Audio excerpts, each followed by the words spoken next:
Afternoon,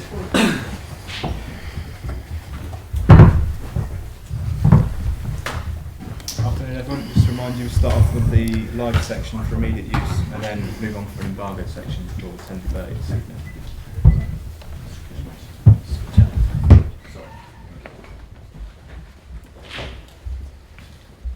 Hi, Ronald.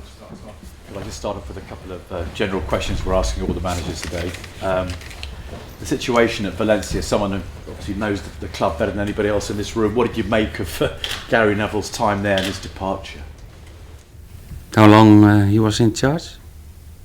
You actually hinted at me. How long he was in charge? 6 weeks, was it?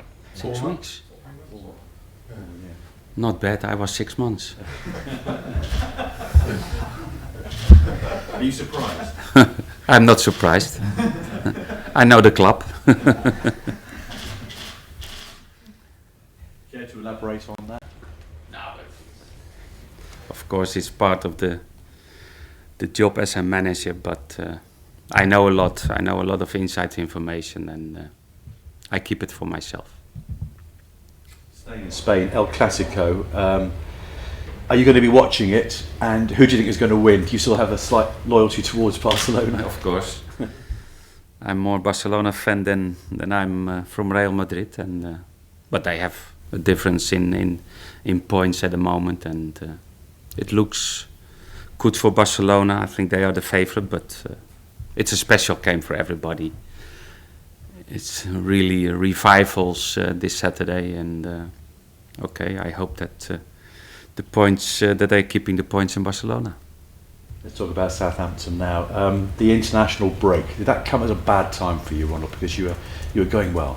Yeah, but I think it's for everybody, and because you like to have everybody available in the last part of the season. But okay, we had 17 players away. Some players played a lot. Some players didn't play a lot.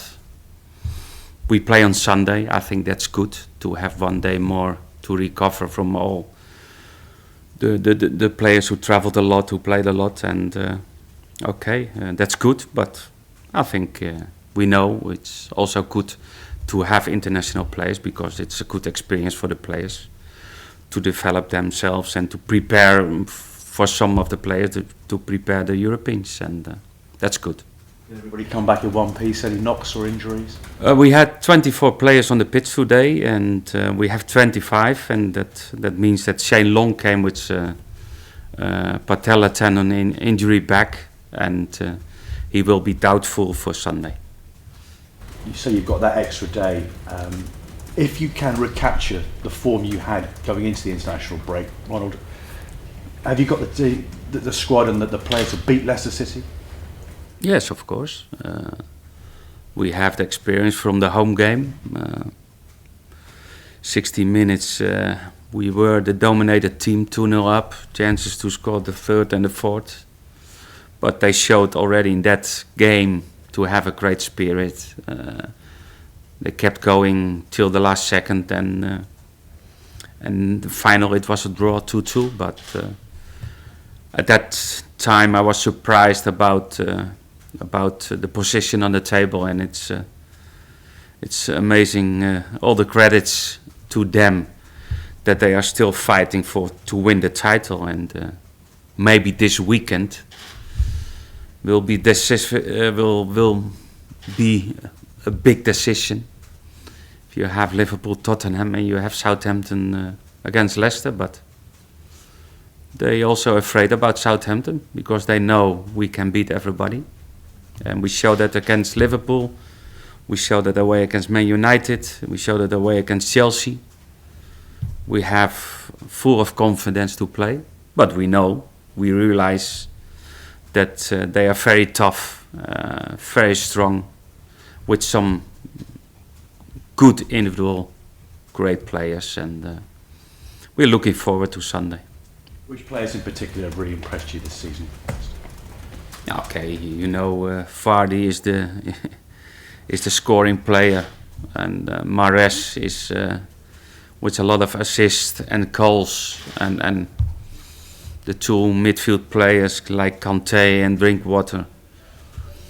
They're very strong, aggressive, and but it's the whole formation, it's the whole spirit in the team, and they are fighting from the first second till the last second, and that's they have a great belief in winning the title. But you know, every time more further in the competition, more close to the end of the season, it's more pressure. You're fighting too. You've got everything to play for. Europe still within your grasp. Your predecessor said this morning that you're still in the title hunt, but I don't know what you make of that. But you're certainly in top four contention, Ronald. I don't agree to Mauricio. It's nice to hear that Southampton is one of the seven teams. They're still fighting for the Premier League. But thank you, Mauricio. But I don't see it like that. Top four. In my opinion, it's between Tottenham and Leicester. But top four for Southampton? Yeah. Everything is possible, and it's all about us. And if we keep the level, if we keep the spirit, we're fighting for European football. That's the sixth and the fifth position on the table. I think that's the first where we have to look for, and not really the first four teams. Last one from us. The club put out an April Fool joke today. Do you know if anybody fell for it? Have there been inquiries to the club or complaints about the new? No, we have the same 1 April date in Holland, and I was prepared for everything this morning, and I saw it on internet, and I realized that it was 1 of April. Thank you. Well, Ronald, what has gone wrong previously, and why has it always gone wrong after you've had a weekend off? Doesn't matter what the form has been before. You seem to slip up straight afterwards. It's not always. We had the best result whatever Southampton had in the Premier League after an international break. 8-0 down against Sunderland. We had a win away against West Ham. Of course, maybe in the last few months, but don't count April, May, June, July, because no international break, and that means it's not so big story. I don't believe that. It's just one of those anomalies that sometimes there's nothing actually to read into. I think it's for all the teams it's difficult because now Southampton has the same number of international players like Man United, like Man City. We had 70 players. We kept 6-7 players, and it's always difficult because everybody's traveling. Some of them make a lot of hours traveling to come back, and a little bit tired, and that's always the big decision for the manager. What you have to do, but for that I'm pleased that the game is on Sunday and not Saturday, because then you have to travel already this afternoon, and that gives the boys 1 day extra recovering, and that's good, and we know what we play, and that's an important one.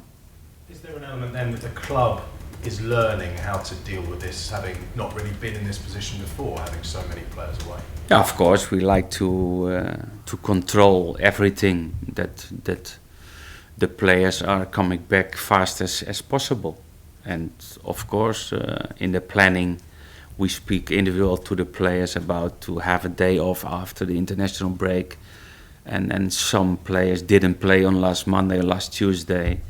Some players played twice 90 minutes.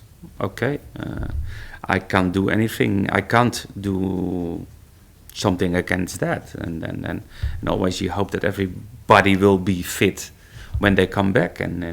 But it's a good experience for the players. They learn also from. It's the second season that we have that number of international players, and maybe it's the first season. Then it's a new situation for the player as well, and they learn from it, and I don't see it really as a big problem. Just one more, you've got 7 games left. From the reverse fixtures, I think you only picked up maybe 6 points against those teams.